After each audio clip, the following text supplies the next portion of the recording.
حالانکہ سب سے زیادہ پڑھے لکھے لوگ بھی کراچی کے ہیں اور شعور بھی ان کا زیادہ ہے ملکی سطح پہ، اور ٹیکس اور اللہ کی راہ میں خرچ کرنا، یہ سب چیزیں وہاں بہت پائی جاتی. اسی کا اثر ہے کہ اللہ نہ کرے کبھی بھی کراچی نہ رہے ملک کے ساتھ، تو پھر پنجاب، سندھ، باقی حصہ سرحد اور بلوچستان، یہاں کوئی ایک مدرسہ ایسا نہیں ہے جیسے کراچی کے مدارس دین پہ محنت کر رہے ہیں. اس کے پیچھے کیا ہے؟ وہ یہ کہ وہ نسلیں ہیں جو تقسیم سے پہلے اپنے یہاں خرچ کرتی رہیں، تو وہ نسل در نسل چلا آتا ہے کہ یہ چیز کرنی. اب سر سید کے ہاں جو علی گڑھ یونیورسٹی بنی تو اس میں ایک تحریک یہ بھی چلی تھی کہ ایک مٹھی آٹا دے دیں بس. بنگالی خاص طور پہ بچے جاتے تھے، ایک مٹھی آٹا لے کے وہ سارا جمع کر لیتے تھے، بیچ کے تو وہ پیسے یونیورسٹی چلے جاتے تھے. تو یہ جو ایک تربیت نسل در نسل ہوئی ہے، پاکستان جن علاقوں میں بنا ہے یہاں پہ یہ تربیت یا یہ ماحول یا خاندان اس طرح بنے ہوئے ہوں، یہ نہیں آئے، تو اس کا نقصان ہوا ہے بہت زیادہ. اسی لیے آپ شعبان میں دیکھیں، رمضان سے ایک مہینہ پہلے تو پورے ملک کے مدارس کے لوگ کراچی جاتے ہیں، اور جو سیٹھ ہیں یا جو بھی ہے ان سے وہ اس کا زکوٰۃ وغیرہ وغیرہ یہ چیزیں ان میں مصروف رہتے ہیں. کراچی والوں کو تو اللہ تعالیٰ نے جو شعور عنایت فرمایا وہ ہمارے یہاں نہیں ہے، باقی جگہوں پہ نہیں ہے.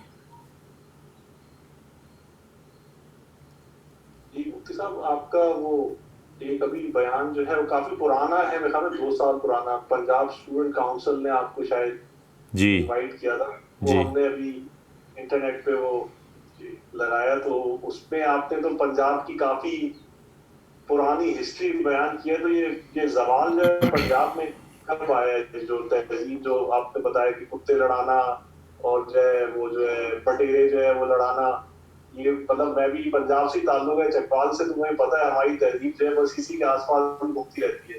تو یہ زوال کیسے ہوا ہے؟ یہ جو ہے اورنگزیب عالمگیر کے بعد ایسٹ انڈیا کمپنی جانتی تھی کہ پنجاب میں تعلیم کا معیار 70% سے بھی زیادہ تھا، اور پنجاب میں جو پڑھے لکھے لوگ تھے اور پوری ایک تہذیب تھی، تو انہوں نے بہت معمولی تبدیلیاں کر کے اسے ختم کیا. انڈیا آفس لائبریری لندن تک اگر رسائی ہو تو آپ اس ہسٹری کو وہاں پڑھیں کہ کیا ہوا. تو پورا جو دور مغلوں کا تھا اس میں تعلیمی ادارے الگ سے نہیں ہوتے تھے.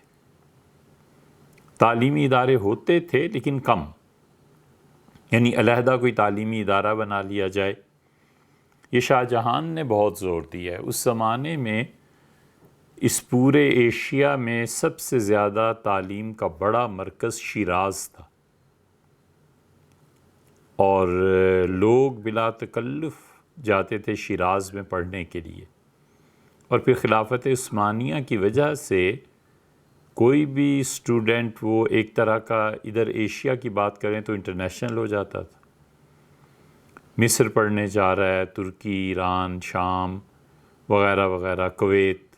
اب کویت ایک صوبہ تھا پورا خلافت عثمانیہ کا. اسی طرح خلافت عثمانیہ میں حرمین شریفین کی اپنی ظاہر ہے کہ ہمیشہ ہی اہمیت رہی ہے، لیکن یہ کہ وہاں کے لیے کوئی ویزا نہیں تھا، بہت کم کوئی پوچھتا تھا راستے میں. وہ بھی جب رپورٹ ہوتی تھی کہ کوئی قافلہ آ رہا ہے یا جنگی لوگ آ رہے ہیں یا جنگ کا آ رہا ہے، قافلوں کے قافلے ہندوستان سے ایران جاتے تھے، ترکی جاتے تھے، بچے پڑھتے تھے، اور قافلوں کے قافلے اسی طرح دلی میں آتے تھے. یعنی آپ اس سے اندازہ لگائیں کہ حضرت شاہ عبدالعزیز صاحب محدث دہلوی رحمۃ اللہ علیہ نے ایک کتاب لکھی ہے تحفہ اثنا عشریہ، اور تحفہ اثنا عشریہ شاہ صاحب رحمۃ اللہ علیہ کو اس لیے لکھنی پڑی کہ جب شیعت نے خود ان کے گھر کا دروازہ آ کے کھٹکھٹایا، حضرت نے اس کے مقدمے میں لکھا ہے کہ دلی میں جس گھر میں بھی اگر 10 آدمی ہیں تو 9 سنی رہ گئے، ایک شیعہ ہو گیا۔ ان کے والد حضرت شاہ ولی اللہ رحمۃ اللہ علیہ کے خلیفہ نواب قمر الدین شاہ صاحب کے عزیز ممیرے بھائی تھے، یا کچھ بڑا قریبی تعلق تھا، شاہ صاحب سے ہی پڑھا۔ شاہ ولی اللہ صاحب رحمۃ اللہ علیہ انہیں سلوک وغیرہ سب طے کرایا، سونی پت گئے اپنے علاقے میں، اور اتنا پڑھا لکھا شخص شیعہ ہو گیا۔ تو یہ بڑی مشکل پیش آئی، اس لیے شاہ عبدالعزیز صاحب رحمۃ اللہ علیہ نے تحفہ اثنا عشریہ لکھا، اور حالات اتنے سخت تھے کہ شاہ صاحب اپنی اس کتاب میں جہاں اپنے والد حضرت شاہ ولی اللہ رحمۃ اللہ کا ذکر کرتے ہیں، اپنے والد کا لکھ نہیں سکتے کہ میرے والد فلاں ہیں۔ مثلا شاہ ولی اللہ صاحب رحمۃ اللہ کی جگہ ذکر کیا ہے تو کہتے ہیں کہ دہلی میں ایک بزرگ ہیں اور وہ بہت پڑھے لکھے ہیں، اور فقیر ان کی مجلس میں جاتا ہے، اور اللہ کی نشانیوں میں سے ایک ہیں، اگر تمہیں اس خلافت کے مسئلے کو سمجھنا ہے تو ان کی ایک کتاب ہے ازالۃ الخفاء عن خلافت الخلفاء، اسے پڑھو۔ بھئی آپ ایک سطر میں لکھیں کہ میرے والد شاہ ولی اللہ صاحب رحمۃ اللہ کی کتاب ہے، نہیں لکھ پائے، بالکل پہلے دوسرے صفحے پہ اپنا اصل نام نہیں لکھ پائے۔ اس زمانے میں نام ہر بچے کے 2 3 3 ہوا کرتے تھے، ایک گھر میں پکارنے کا نام، ایک جو والدین نے لکھ دیا، ایک پھر تاریخی نام بھی نکالا جاتا تھا۔ مثلا کوئی طارق کسی کا نام ہے تو طا، الف، را اور قاف، اس کے کتنے عدد بنتے ہیں، تو نمبرالوجی میں چلے جاتے تھے۔ پھر وہ کوئی بھی کہتے تھے اچھا بھئی آپ کے طارق سے عدد برآمد ہوتے ہیں 1240، تو اس کا مطلب ہے آپ 1240 ہجری میں پیدا ہوئے ہیں، نام ایسے رکھے جاتے تھے۔ شاہ عبدالعزیز صاحب رحمۃ اللہ اپنا نام نہیں لکھ سکے۔ تو اس زمانے میں حضرت کی اس کتاب کے لکھنے پہ اتنا کچھ ہوا کہ پورا قافلہ شیراز سے آیا دلی، شیعہ علماء آئے بحث کرنے، بات چیت کرنے۔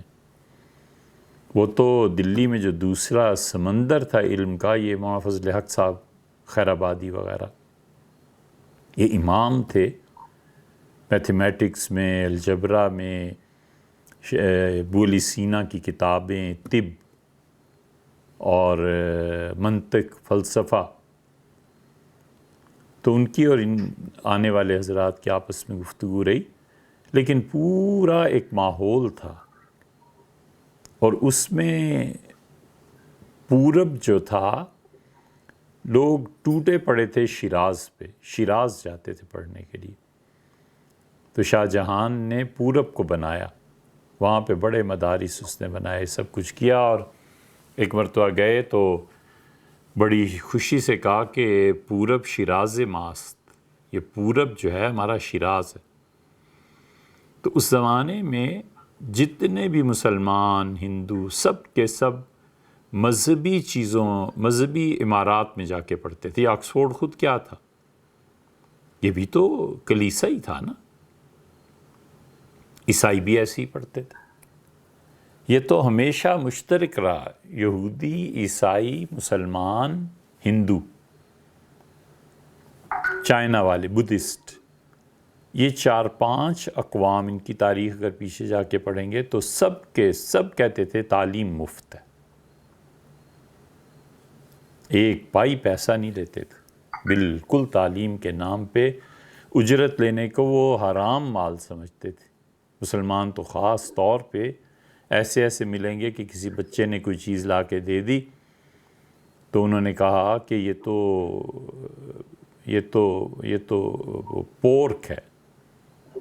حضرت رسالت مآب صلی اللہ علیہ وسلم سے ایک صحابی رضی اللہ عنہ نے آ کے عرض کیا کہ اللہ کے رسول، میں نے ایک بچے کو قرآن پڑھایا ہے اور ان لوگوں نے تحفے میں مجھے یہ کمان لا کے دی ہے، تمہیں یہ رکھ لوں، تو آپ نے فرمایا جہنم کی آگ ہے، یہ کمان اس کی بنی ہوئی ہے، رکھ لو، اور تمہارا جی چاہے تو موڑ دو۔ تو تعلیم کو مفت کرنا یہ تو ہر جگہ تھا، ہمارے ہی نہیں کوئی خاص بات، عیسائی بھی پہلے ایسی تھے، اور اس کے لیے جو جگہیں بنتی تھیں وہ ہمیشہ مذہبی عمارتیں ہوتی تھیں۔ اس لیے جو لوگ کہتے ہیں کہ مغلوں کے ہاں تعلیم کہاں تھی اور فلاں کے ہاں کہاں تھی، کہاں تھے وہ اسکول اور یہ چیزیں، تو وہ اصل میں ایک تو خانقاہیں مراکز تھی، بچوں کو وہاں بھیج دیتے تھے پڑھنے کے لیے۔ ہندوؤں کے یہ جو مندر ہیں ٹیمپلز، یہ مراکز تھے، اور مسلمان بچے کئی مرتبہ میتھمیٹکس پڑھنے کے لیے ہندوؤں کے مندروں میں جاتے تھے، اور ہندو بچے فارسی پڑھنے کے لیے مسلمانوں کے پاس مساجد میں آتے تھے۔ اور بابر بادشاہ کے زمانے میں انہوں نے قانون بنا دیا تھا کہ جس گاؤں میں بھی 30 بچے ہو جائیں پڑھنے کے قابل، وہاں پر ٹیچر حکومت دے گی، وہ ایک اسکول شروع ہو گیا۔ عمارت کون سی ہے؟ مسجد کی، پڑھاؤ۔ سبجیکٹس کیا پڑھانے ہیں؟ خوش خطی کیا پڑھانا ہے؟ اس کو طب پڑھانی ہے، اسی طرح زبان پڑھانی ہے، عربی، فارسی، ترکی، اردو، یہ زبانیں پڑھانی ہیں۔ اسی طرح مساحت یعنی زمین کی پیمائش، وہ پائی کا فارمولہ فزکس میں ایک آتا ہے نا، 7/22 کے ایسے ہے کچھ، بہرحال جو بھی ہے، یہ سب چیزیں لوگ ہیں 22/7 تو یہ چیزیں پڑھتے پڑھاتے تھے۔ اس کے ساتھ ساتھ مسلمانوں نے اور ہندوؤں نے ایک کتاب ضرور رکھی، ہمیشہ مسلمان رکھتے رہے ہیں، یہ تو اب جا کر کہیں ختم ہوا ہے۔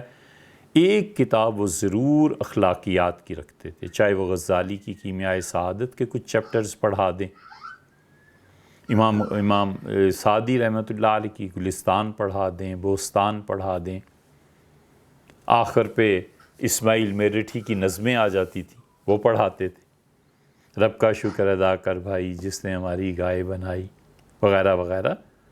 یہ ہندوؤں کے یہاں بھی رہا اور ہمارے یہاں بھی رہا کہ اخلاقیات کی کوئی نہ کوئی کتاب پرانے بزرگوں کی، اخلاق محسنی، مدتوں مسلمانوں کے یہاں پڑھائی جاتی رہی۔ یہ سبجیکٹس پڑھاتے تھے۔ پھر جو بچہ ان میں سے اچھا ہوتا تھا میتھمیٹکس میں، ان چیزوں میں، وہ پٹواری کی لگ جاتا تھا، تحصیلدار لگ جاتا تھا، ہوتے ہوتے بادشاہ کے یہاں چلا جاتا تھا۔ اور دوسری چیز اس تعلیم کے ساتھ دستکاری تھی۔ لوگ جانتے نہیں کہ وہ بچوں کو سکھاتے تھے کہ بیٹے پڑھنا اپنی جگہ پہ ہے، پیسے کے لیے آپ کپڑے سینا سیکھ لیں، پیسے کے لیے، کمانے کے لیے آپ شہد کیسے اتارا جاتا ہے اور شہد کو مارکیٹ میں لا کر بیچنے کا طریقہ کیا ہے یہ سیکھ لیں۔ لکڑی، اس میں مہارت حاصل کریں۔ یعنی اتنا رواج تھا کہ ٹانڈا ضلع فیض آباد، وہاں کے گورنر کے حالات میں نے خود پڑھے انڈیا آفس لائبریری میں ہی، کہ گورنر اپنے کاموں سے فارغ ہو کے وہاں کے مقامی مسلمانوں اور ہندوؤں سے لکڑی کا سامان بنانا سیکھتا تھا۔ تو جب وہ سیکھ گیا تو اس نے بہترین فرنیچر بنایا، پھر انگلینڈ جب واپس جا رہا تو فرنیچر بیچ کے چلا گیا۔ گورنر صاحب شام کو فرنیچر بنایا کرتے تھے۔ تو معاشرہ، ماحول ایسا تھا۔ اب کسی کو وہ سکھا رہے ہیں کہ روٹی کیسے لگانی ہے، کسی کو سکھا رہے ہیں کہ کپاس کیسے، اور وغیرہ وغیرہ۔ تو اس کا فائدہ یہ بھی تھا کہ چیزیں خالص تھیں، لوگ ایماندار تھے۔ تو یہ دونوں چیزیں چلتی تھیں، مساجد میں پڑھاتے تھے، شوالوں میں پڑھاتے تھے، اور مندروں میں پڑھاتے تھے۔ تو حکومت برطانیہ نے یہ کام کیا، یہ ریکارڈ میں ہے، کسی کو لگائیں، کوئی تحقیق کرے۔ اب ہم کہاں اتنی کتابیں اب کہاں دیکھ سکتے ہیں. انہوں نے کہا کہ مغلوں نے یہ قانون بنایا تھا کہ جتنے ٹیچرز پڑھائیں گے وہ تنخواہ کے لیے کہیں نہیں جائیں گے, اسکول میں چھٹی نہیں ہوگی. جتنا مالیانہ آبیانہ جتنا بھی گاؤں کی فصلوں سے وصول ہوتا ہے, 3 آدمیوں کی کمیٹی تھی, گاؤں کا نمبردار, پٹواری اور ایک اور حکومت کا نمائندہ. مثلاً عشر کتنا آیا ہے, مثلاً لوگوں نے گندم اگائی تو خیرات کتنی کی ہے, یہ سب بیچ باچ کے پیسے جمع ہو جاتے تھے, اور ٹیچر کی سال کی تنخواہ اسی سے پوری ہوتی تھی, اور مسجد کے امام صاحب کی بھی. ہماری آواز آ رہی ہے؟ اچھا, تو ٹیچر کی تنخواہ بھی اسی سے پوری ہوتی تھی, مسجد کے امام صاحب بھی اسی سے تنخواہ لیتے تھے, اور گورنمنٹ کی طرف سے اوقاف متعین تھا. یعنی خطیب لوگ جو تھے وہ گورنمنٹ کے خلاف بات نہیں کر سکتے تھے, بادشاہت تھی نا, اور اگر کوئی بادشاہت کے خلاف بولتا تھا تو 2 محاسب مقرر ہوتے تھے, ایک سادات میں سے کوئی, سادات کا بہت احترام تھا, اور ایک وہاں کے مشائخ. ان 2 کو انہوں نے رکھا ہوا تھا اس لیے کہ مولوی صاحب اگر گورنمنٹ کے خلاف بولیں یا شریعت کے خلاف بولیں تو آپ دونوں اس کا محاسبہ کریں. اسی لیے یہ جو محاسبے کا عمل تھا یہ اتنا زیادہ تھا کہ بادشاہ کے خلاف بولنا ممکن نہیں تھا. وہ کہتے تھے اپنے کام سے کام رکھو, اور بادشاہ کے خلاف بولنا. اور اس پہ آپ دیکھیں حضرت مجدد الفسانی سرہندی رحمۃ اللہ علیہ کی مکتوبات میں تو سامانہ ایک جگہ ہے. حضرت مجدد رحمۃ اللہ نے لکھا ہے کہ سامانہ کے مولوی صاحب نے, خطیب صاحب نے اس مرتبہ عید پہ جو خطبہ پڑھا ہے اس خطبے میں انہوں نے خلفائے راشدین کے نام نہیں لیے. پھر فرماتے ہیں کہ آخر کیوں انہوں نے خلفائے راشدین کے نام کو خطبے سے نکالا ہے, اور پھر لکھا ہے کہ باطنش خبیث است, اس کا باطن خبیث ہے, اس کے اندر کوئی گندگی بھری ہوئی ہے, اسی لیے تو خلفائے راشدین کے نام اسے ناگوار گزریں. اور پھر لکھا ہے کہ میں سامانہ کے مشائخ اور سادات سے یہ درخواست کرتا ہوں کہ وہ انہیں اس امام صاحب کو ہٹائیں, قاضی سے کہہ کے اسے ہٹوائیں. تو یہ پورا ایک سسٹم تھا. پنجاب میں بھی یہی تھا, اور انگریز جو گورنر آئے, ہمارے یہاں ایچیسن کالج جو ہے اس کے پرنسپل بھی تھے, لاہور کا ایچیسن کالج, اور ان لوگوں نے ایک کمیٹی بنائی اور انہوں نے کہا پنجاب میں تعلیم کا معیار کم کرنا کیسے ہو سکتا ہے. بڑی گہری بات انہوں نے کی. انہوں نے کہا آپ بالکل گھبرائیں نہیں, بس یہ کر دیں کہ ٹیچر کی تنخواہ ضلع کچہری میں ہوگی. ضلع تقسیم ہوا, مثلاً پنڈی ایک ضلع ہے, 4 اس کی تحصیلیں, مری ہے, ٹیکسلا ہے, کہوٹا ہے. اب ایک آدمی مری سے چلے گا اور ضلع کا جو پنڈی میں ایک دفتر ہے اس سے آ کے اپنی تنخواہ لے گا. سواریوں کا نظام کیا ہوتا تھا, وہ تنخواہ لینے آتا تھا, واپس جاتا تھا, 1 ہفتہ بیت جاتا تھا. تو یہ جو ایجوکیشن کا معیار گرا, ہوتے ہوتے ہوتے ہوتے نہ دین کے رہے نہ دنیا کے رہے. حالت یہ تھی کہ 12 میل تک گھوڑے پہ بیٹھ کے جاتے تھے اور کسی کو لاتے تھے اور کہتے تھے جنازہ پڑھا دیں. اور تعلیم جو باقی تھی وہ تو رہی نہیں, وہ تو پھر جو بھی مقامی چیزیں اس میں لگ گئے. یہ صورتحال تھی. اس لیے پنجاب میں تعلیم کا معیار گرا, اور ایسا گرا کہ اب تک وہ معیار نہیں آ سکا.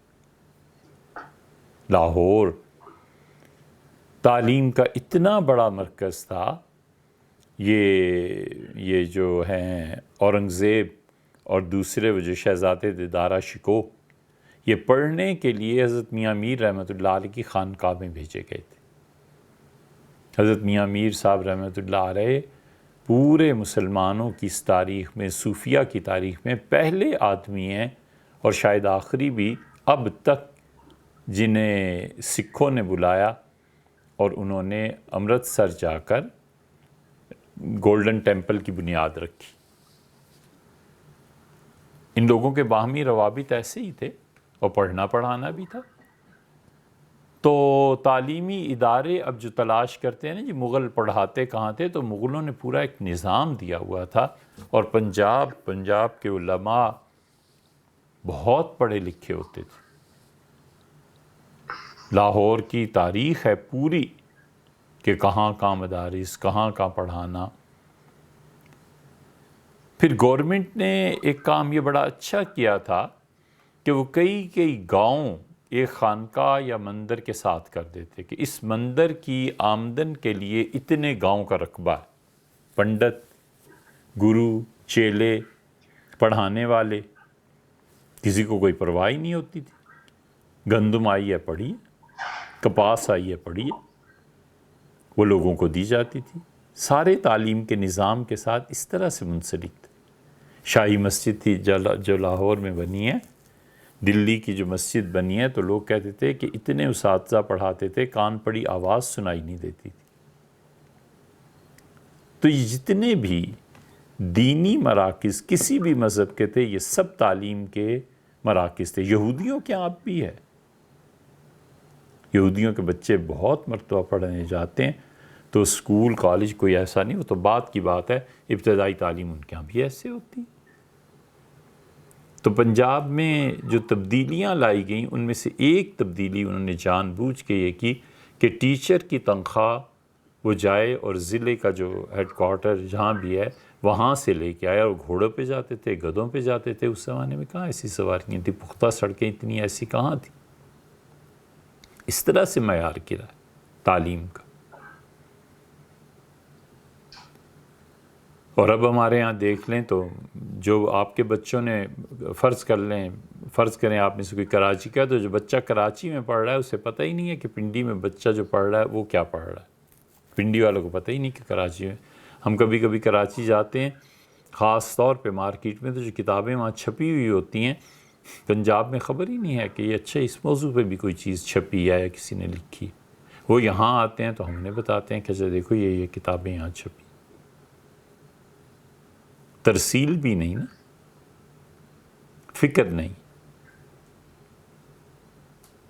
ہوش و حواس میں باتیں نہیں آتی کہ کتنی بڑی گناہ کی بات ہے اور کتنا بڑا عذاب ہے اس چیز پہ کہ علم جو حقیقی علم ہے اس کے ذرائع بند ہو جائیں۔ جس شخص کا ایمان اس کے اخلاق نہیں بناتا، اور جو بھی علم اللہ کی راہ نہیں دکھاتا، یہ سب فضول چیزیں، کیونکہ ایمان اسے ڈراتا ہے کہ خدا کے سامنے پیش ہونا ہے۔ تو جب اس کے دل میں یہ ڈر بیٹھتا ہے کہ اللہ کو جواب دینا ہے، تو پھر وہ کیوں جھوٹ بولے گا؟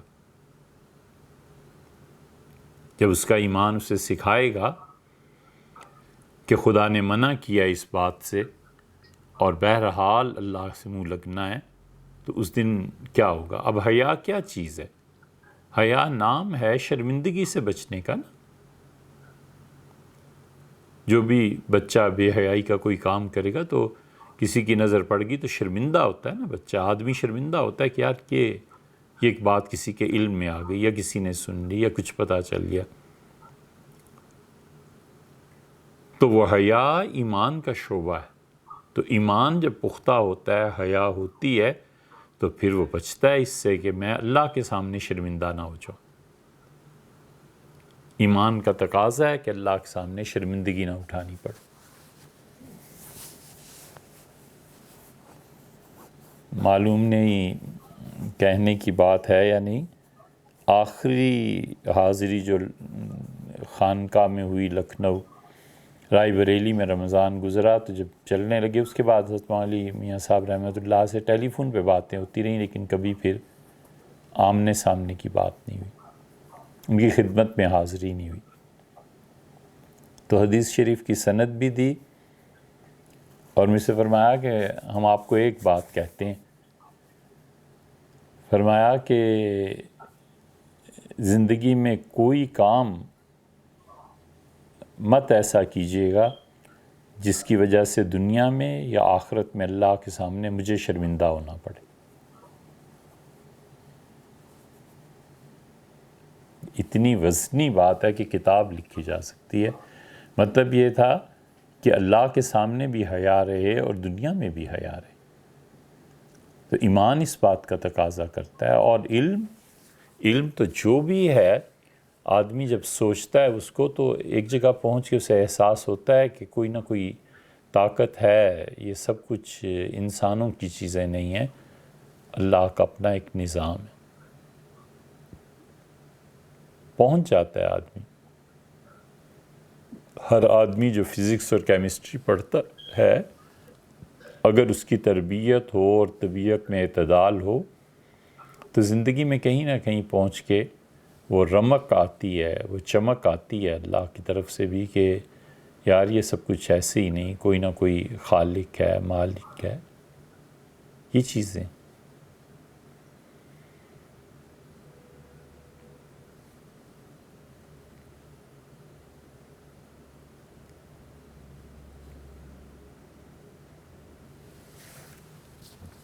تعلیم کا یہ حال تھا، آپ کہتے ہیں پنجاب، پٹیالہ،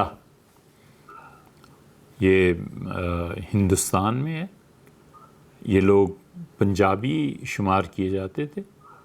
امبالہ سٹیٹ، خود حضرت شاہ عبدالعزیز صاحب رحمۃ اللہ نے لکھا ہے کہ ہمارے ہاں ہندوستان میں ایک نواب 400 بچوں کی تعلیم کی کفالت کرتا تھا، یعنی اس کی جو بڑی حویلی ہے 400 بچے اس میں پڑھ رہے ہیں، وہ 400 بچے اکیلا نواب پڑھا رہا ہے۔ جتنی زمینوں کی آمدن ہے، جتنے اس کا ٹیکس ہے، جتنے اس کے پاس پیسے آتے ہیں، اور وجہ اس کی یہ اگرچہ عنصر ہے لیکن اتنا غالب نہیں ہے کہ ان نوابوں کو تعلیم کا زیادہ معیار اونچا کرنا تھا۔ وجہ اس کی یہ تھی کہ آپس میں جب بیٹھتے تھے تو بات ہوتی تھی باقاعدہ کہ اچھا آپ کے یہاں کتنے بچے پڑھے، میرے ہاں اتنے، میرے ہاں اتنے، تو ایک فخر کی چیز۔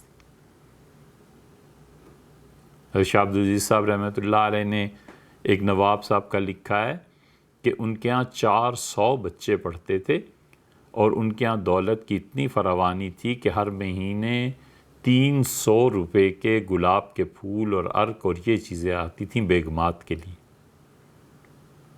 وہ 300 روپے وہ کوئی چھوٹی سی چیز نہیں تھی۔ ٹیٹینک جو جہاز ڈوب گیا اس کا کہتے ہیں نا کہ اتنے کروڑ اتنے ارب روپے کا تھا اپنے زمانے کے مطابق، تو اس زمانے میں جب 2 روپے 3 روپے تولہ سونا ہوتا تھا، آپ اندازہ کریں نا 300 روپے میں وہ بیگمات کے لیے گلاب اور عطر اور کیا کیا چیزیں آ رہی ہیں سنگھار کے لیے، تو یہ بڑے بڑے لوگ تھے۔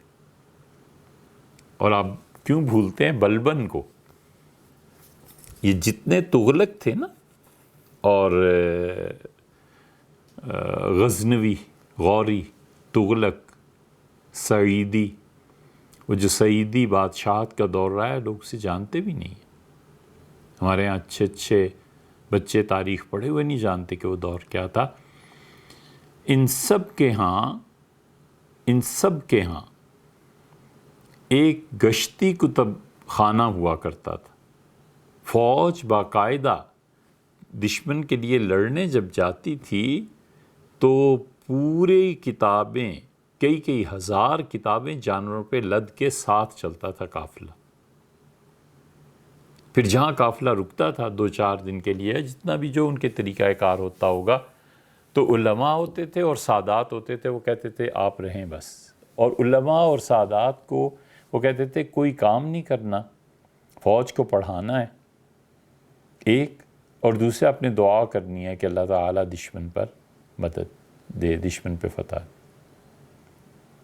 یہ بلبن بادشاہ خود پڑھایا کرتا تھا محمد تغلق خود پڑھاتا تھا فلسفہ، اور اتنا پڑھ لکھ کیا تھا، اتنا پڑھ لکھ کیا تھا کہ چاہے وہ خرابی کی طرف چلا گیا ہو، مگر دو چیزیں اس کے ہاں تھیں، یہ پڑھا کہ صبح کی نماز کے بعد بیٹھ کے اپنی کابینہ کے جو لوگ تھے انہیں پڑھاتا تھا، اور پھر دربار بعد میں لگتا تھا، پہلے کہتا تھا پڑھو، پڑھاتا تھا کہ کیا تھا، خالص قانون، حنفی فقہ پڑھاتا تھا، قانون پڑھاتا تھا کہ ملک میں اس طرح کے قوانین نافذ ہونے چاہیے۔ کسی صاحب نے، وہ انڈیا کے وزیر اعظم تھے نا سکھوں میں سے، ابھی کچھ ہی عرصہ ہوا ہے گزرے ہیں، کیا نام ہے؟ منموہن سنگھ۔ جی ہاں، ہم دلی میں ویزا مل گیا تو گئے، تو کافی پولیس وغیرہ کی گاڑیاں گزری، تو ہم نے پوچھا کون، تو ان کا منموہن سنگھ ہے۔ نے کہا تو اس سنڈے تھا، تو ہم نے کہا یہ کہاں جا رہے ہیں؟ ان کا پڑھانے۔ ہم نے کہا اچھا چھٹی نہیں ہوتی؟ تو انہوں نے کہا نہیں، منموہن سنگھ ایک پیریڈ لیتے ہیں، وزیر اعظم ہونے کے باوجود وہ پڑھانے جاتے ہیں۔ بلبن اور تغلق، یہ تغلق جو تھا پڑھا کے اتنا دماغ ایک طرح سے خراب ہو گیا اس کا، اس نے ارینجڈ سٹی کا تصور دیا۔ اس نے کہا یہ پرانی دلی ختم کرو اسے، اور پورا شہر بسایا، گلیاں بسائیں، مکانات بسائے، نمبرنگ کی، بڑی بڑی کشادہ سڑکیں۔ اس زمانے میں یہ ایک عجیب آئیڈیا تھا۔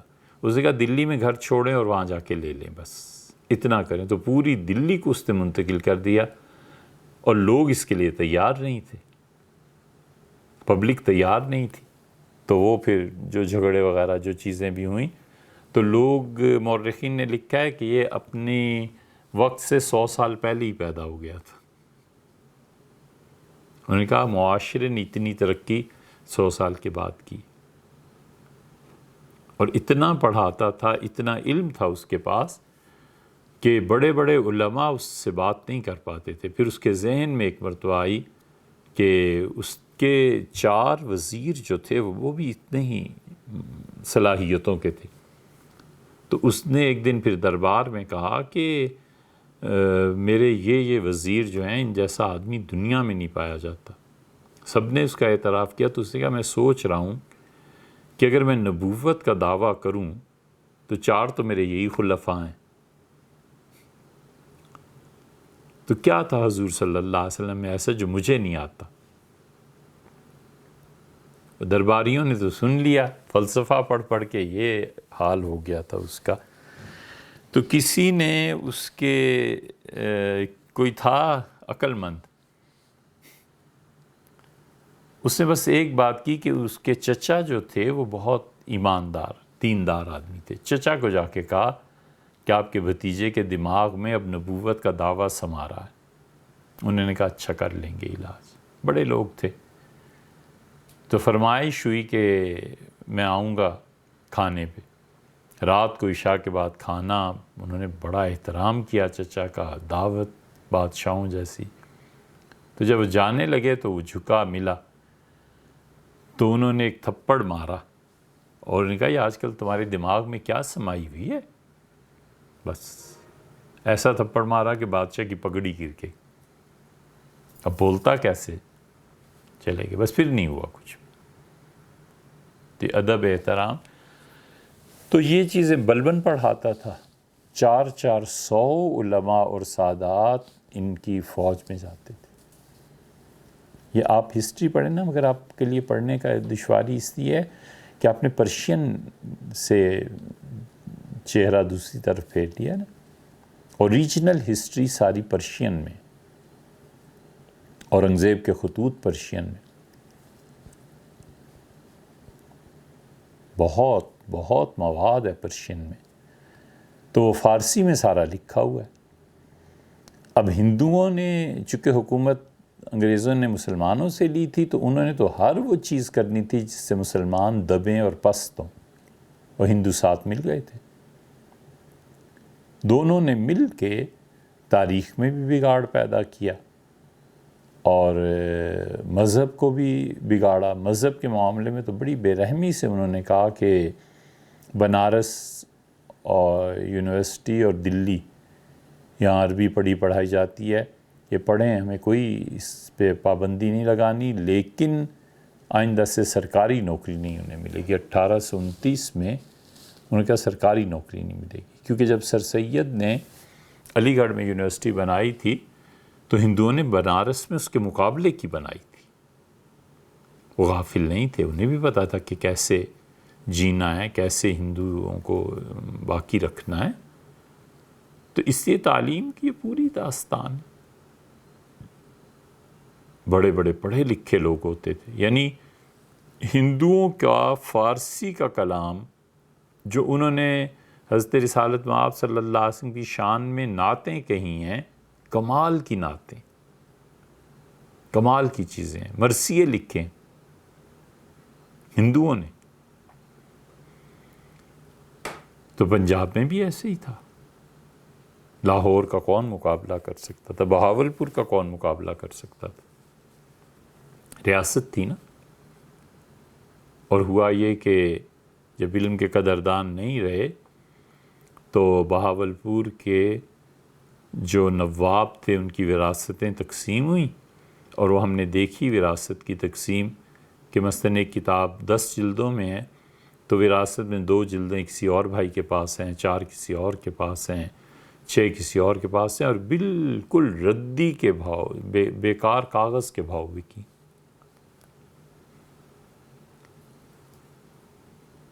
ہسٹری دیکھ لیں آپ. یہ ایسٹ انڈیا کمپنی کے بارے میں جب مذاکرات ہوئے تھے ماسکو میں 65 کی جنگ کے بعد، تو ہمارے یہاں سے ایوب خان صاحب گئے تھے، ہندوستان سے شاستری وزیر اعظم تھے، یہ لوگ آئے تھے، پنڈت جواہر لال نہرو بھی تھے. بہرحال ہندوستانی وفد جو تھا ان میں سے شاستری نے یا کسی نے بات شروع کی یا نہرو نے، تو انہوں نے کہا جی وہ بٹوارا ہو گیا اور سب چیزیں تقسیم کر لیں، جو کتابوں کے ذخیرے انگریز ساتھ لے کے آیا لندن اس کا بھی تو کچھ کریں، ہم انہیں بھی تو کہیں ہماری کتابیں واپس کرو. تو ایوب خان صاحب کے سیکرٹری نے لکھا کہ بات ٹال دی ہم نے بھی، ہمیں بھی پتا تھا کہ ایوب خان صاحب کتنے پڑھے لکھے. تو جب درمیان میں وقفہ ہوا تو انہوں نے پھر پوچھا، انہوں نے کہا یہ کیا کہہ رہے تھے؟ تو ہم نے بتایا کہ اس طرح ایسٹ انڈیا کمپنی جو تھی وہ ساری کتابیں اٹھا کر انڈیا آفس لائبریری قائم کیا اور انڈیا آفس میں وہ ساری کتابیں لے گئے. تو اس کا اچھا، تو یہ اس کی بات کر رہے تھے کہ اس کا بھی بٹوارا ہونا چاہیے. یہ تھی. آپ کبھی تھوڑی سی قربانی دیں، چھٹیاں آپ کو جب ہوتی ہیں تو کبھی 2-3 ہفتے کے لیے وہاں چاہیے لندن، آپ دیکھیں گے. اور آپ اب تو نہیں، شاید آئندہ 100-200 سال میں جو بچے آئیں وہ ہماری اس بات سے اتفاق کریں گے کہ اگر وہاں کا جو مواد ہے کسی آدمی نے نہیں پڑھا تو وہ جان ہی نہیں سکتا کہ ہندوستان کیوں تقسیم ہوا تھا، کیسے ملک بنے تھے، ان کے اپنے اپنے عزائم اور مقاصد کیا تھے، اور مسلمانوں نے اس خطے میں تعلیم کے لیے کتنا کام کیا. ایک مرتبہ جاتے تھے ہم تو مہینوں رہے وہاں، تو ایک کتاب کی ضرورت پیش آ گئی تو لائبریرین نے کہا کہ وہ ہندو لڑکی اس کے پاس آئی، ان کے نام پہ ایشو ہوئی ہے. تو ہم ان کے پاس گئے تو ادب سے کہا کہ اس کی کچھ چیزیں ہمیں پڑھنی ہے، تو انہوں نے بڑی خوشی سے کتاب دی. ہم نے کہا آپ کس بات پہ لکھ رہی ہیں؟ تو انہوں نے کہا لکھ رہی ہوں کہ ہندوستان کی تاریخ میں مغلوں وغیرہ کے ہاں بعد کے لوگوں کے ہاں مسلمان خواتین کا تعلیم میں کیا کردار تھا. اب اس نے کہیں ڈاکٹریٹ کرنی تھی، خدا معلوم کہاں، لیکن اس طرح کی چیزیں. تو یہ ہمارا بھی تو فریضہ ہے نا کہ ہمارے آباء و اجداد نے جو کچھ کیا ہے ہم جا کر اس کو سنبھالیں. علامہ اقبال نے ایسے تھوڑا ہی کہا ہے کہ مگر وہ علم کے موتی کتابیں اپنے آباء کی، جو دیکھیں ان کو یورپ میں تو دل ہوتا ہے ایسی پارا. کراچی میں پارسی، یہ کہاں پڑھاتے تھے؟ پارسی بھی اپنے اپنے اسی مذہبی جو جگہیں تھیں وہیں پڑھاتے تھے. تو مسجد، مندر، کوئی بھی ٹیمپل، یہ پوری ایک تہذیب تھی، مذہب سے بھی منسلک اور دنیا سے بھی منسلک. آپ دیکھتے نہیں کہ نجران کا وفد جو آیا ہے عیسائیوں کا، 60 آدمی، کیونکہ یمن جب فتح ہوا ہے تو حضور صلی اللہ علیہ وسلم نے 5 آدمیوں کو یمن کا 5 حصوں میں تقسیم کر کے گورنر مقرر فرمایا تھا. تو عیسائی جو یہودیوں کے مظالم سے تنگ آ کر ان علاقوں میں آباد ہو گئے تھے، انہیں ہوا کہ ہماری سلطنت جاتی رہے گی. تو پھر انہوں نے سوچا پہلے جا کر حالات کا تو دیکھیں نا، تجزیہ کریں ہو کیا رہا ہے. تو 60 آدمیوں کا وفد، جن میں ان کے پوپ سب سے بڑے مذہبی رہنما اور ان کی حکومت کے سب سے ذمہ دار آدمی، دونوں بھائی تھے، یہ بھی آئے تھے اس میں. تو حضور صلی اللہ علیہ وسلم نے فرمایا کہ مسجد میں ہی ٹھہریں گے. تو ان عیسائیوں کو مسجد نبوی میں ٹھہرایا گیا، اور صحابہ کرام رضی اللہ عنہ کہتے ہیں ہم نے جب انہیں دیکھا کہ مسجد نبوی میں بت رکھ کے عیسیٰ علیہ السلام کا اور باقی اور یہ پوجا پاٹ ہو رہی ہے تو ہم بھاگے. ہم نے کہا مسجد تو گندی ہو گئی. تو رسول اللہ صلی اللہ علیہ وسلم خود تشریف لائے اور فرمایا کہاں ہے گندگی؟ دیکھتے رہے فرش کو. ہم نے کہا اللہ کے رسول یہ عبادت، یہ شرک کی گندگی. فرمایا یہ چھوڑو اس کو، یہ ان لوگوں کا عقیدہ ہے. تو مسجد ہی تعلیم کے لیے ہوتی تھی، وہیں لوگ جا کے پڑھتے تھے. ہندو میتھمیٹکس میں بڑے ماہر تھے، ہمارے بچے وہیں جا کے پڑھتے تھے، میتھس وہیں پڑھائی جاتی تھی. مولانا مناظر احسن گیلانی یہ بڑے نابغہ روزگار شخصیت تھی، یعنی صاحب کرامت بزرگ تھے. دیوبند میں انہوں نے شیخ الہند رحمۃ اللہ سے پڑھا تھا. اور مولانا مناظر احسن گیلانی لوگوں سے کہتے تھے کہ جنت میں جانے سے پہلے سب لوگ جوان ہوں گے، یہ حدیث میں آیا ہے. تو تم میری سفید داڑھی نہ دیکھا کرو، میں بڈھا تھوڑے ہی ہوا ہوں، میں بھی جنت سے پہلے جانے میں جوان ہو جاؤں گا. تو لوگ ہنستے تھے، وہ بھی خوش طبعی کے طور پہ ارشاد فرماتے تھے. ان کی سوانے میں آیا، ان کے بھائی لکھتے ہیں کہ بھائی جان کا جب انتقال ہوا تو ہم نے چادر اڑا دی. فجر کی نماز پڑھنے کے لیے گئے، اور جب دن زیادہ چڑھا تو ان کی غسل اور اس کا مسئلہ پیش آیا. تو ہم نے جب چادر ہٹائی تو ہمیں اندازہ ہوا کہ ان کا چہرہ بالکل ایسے ہوتا جا رہا ہے جیسے وہ کبھی جوانی میں تھے، اور جنازے تک ہوتے ہوتے بالکل سارے بال سیاہ ہو گئے، سر کے، داڑھی کے، اور بالکل ایسے جیسے جوانی کے دور تھا. یہ کئی لوگوں نے، اور ان کے انتقال ابھی سن 56-57 میں اسی طرح تو ہوا ہے، 60 سے پہلے کوئی آج سے 60-65 برس پہلے ہوا ہے. تو کئی ان کے دیکھنے والے تھے. انہوں نے ایک کتاب لکھی ہے مسلمانوں کا نظام تعلیم و تربیت، وہ اچھی کتاب ہے اس موضوع پہ، اسے پڑھنا چاہیے. بہت چیزوں کا انہوں نے ذکر کیا. بہار میں ایک علاقہ یاد آتا ہے. بہار میں شرف الدین یحییٰ منیری رحمۃ اللہ علیہ کی خانقاہ تھی، پڑھتے تھے، پڑھاتے بھی تھے. تعلیم کے بغیر رہے نہیں مسلمان، اور ہمیشہ نصاب میں چینج آتی رہی. یہ پڑھنا ہے، یہ پڑھنا ہے، یہ پڑھنا ہے. خوارزم روس نے جو ریاستیں آزاد کی ہیں وہاں ہے. وہاں ہم نے دیکھی جا کے جو رصد گاہیں جہاں سے وہ مطالعہ کرتے تھے ستاروں کے چلنے کا، کہ کون سا ستارہ کہاں چل رہا ہے اور آسمان کے حالات کیا ہیں، اور بحری جہازوں کی رہنمائی ان سے کیسے ہو سکتی ہے۔ اللہ تعالیٰ نے فرمایا نا وعلامات وبالنجم هم یہتدون، قرآن میں آیا نا کہ اور ستاروں کے ذریعے ان کی رہنمائی کی جاتی ہے اللہ کی طرف سے، تو وہ علم مسلمانوں ہی کا تھا۔ بہت چیزیں فراز صاحب نے پڑھایا ہے وہاں نیوی میں بھی، امریکہ میں، وہ مجھے بتاتے تھے بعض چیزیں کہ مسلمانوں نے کیا کیا چیزیں دنیا کو اس وقت دی تھی۔ لیکن اب مسئلہ یہ ہے کہ ہمارے یہاں نظام تعلیم بہت مسائل ہیں، ان میں سے ایک یہ بھی ہے کہ ہر شہر کا بچہ جو پڑھ رہا ہے وہ دوسرے شہر کا نہیں پڑھ رہا۔ لاہور کا اپنا ایک نصاب ہے، اسلام آباد کا اپنا ایک نصاب ہے، کراچی والوں کا اپنا ایک نصاب ہے،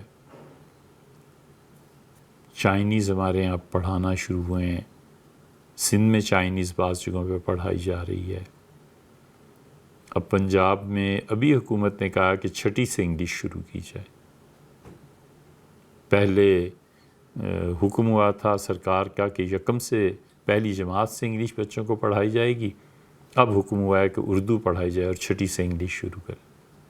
اب جو بچہ پہلی جماعت سے انگلش پڑھ کے میٹرک تک پہنچا اور جو چھٹی سے پڑھ کے پہنچا، دونوں میں یقینی طور پہ فرق ہے۔ تو پنجاب مرکز تھا کبھی تعلیم کا، اور زرخیزی بھی تو بہت تھی، اور ہے یہ نفسیات کی بات کہ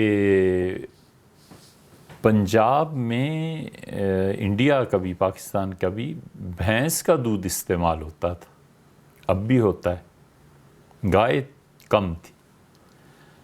تو بھینس کے دودھ میں جو چکناہٹ ہے، وہ مستی جو ہے، وہ دودھ اور دہی جو پیدا کرتا تھا، یہ کہاں جائے؟ تو اس لیے ضروری تھا کہ بچوں کو عمر کے ساتھ ساتھ اس مشقت میں ڈالا جائے کہ وہ ٹوٹے، اس کی توجہ ادھر کو لگے۔ کئی گھنٹے بیٹھ کے جب پڑھے گا تو وہ توانائی جو اس کے جسم نے حاصل کیا ہے، اس کی راہ اسے کیا ملے گی کہ کہاں وہ توانائی جائے گی؟ تو پڑھنے میں، اپنے پیشوں میں، کپڑے بننے میں، ہل چلانے میں، ان چیزوں میں وہ جوان بچوں کو ڈالتے تھے تاکہ وہ طاقت کا صحیح استعمال ہو۔ پھر کبڈی، پھر تن سازی، اس کے مقابلے، یہ تو ہمیشہ رہا ہے۔ اب ہمارے ملک میں پاکستانی کو دیکھ لیں تو کہاں کبڈی گئی اور کہاں تن سازی، اور وہ بچے جو تھے، یہ شہباز شریف صاحب نے شروع کی تھی کچھ، لیکن اب ہے ہی نہیں۔ تو جدھر چلے گئے ہیں ایک ناقص غذا کی وجہ سے، تو اب خالص غذا تو ہضم ہی نہیں ہوتی، بچے بیمار پڑ جاتے۔ یہ سارے فیکٹرز ایک دوسرے سے ملے ہوئے ہیں نا۔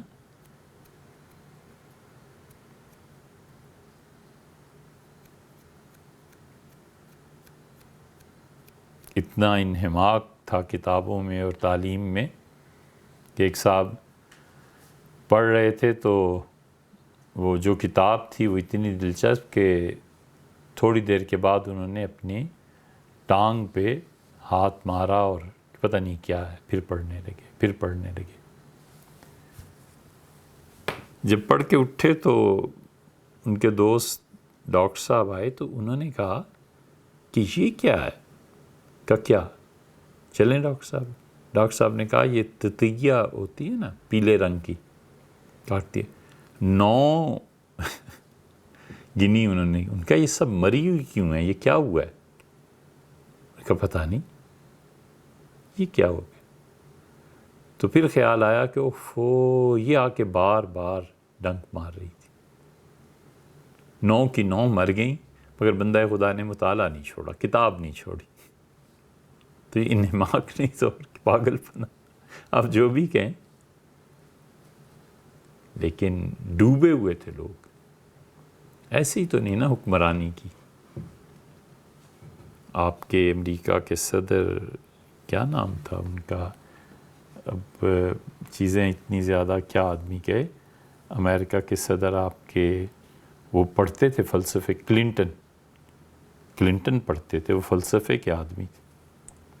اسی طرح یہ بہت پڑھتے تھے جنہوں نے ایران کے ساتھ ایٹمی معاہدہ اور یہ چیزیں کی تھیں. کیا نام تھا ان کا، وہ بھی بہت پڑھتے تھے. بارک اوباما بڑے پڑھے لکھے آدمی.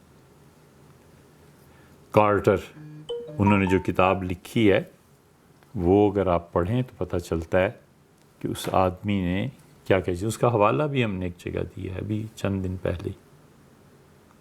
بہت سی چیزیں اب تو بس اس لیے رہ گئی ہیں کہ ریکارڈ ہو جائیں کسی طرح، ورنہ اب کیا پڑھنا ہے.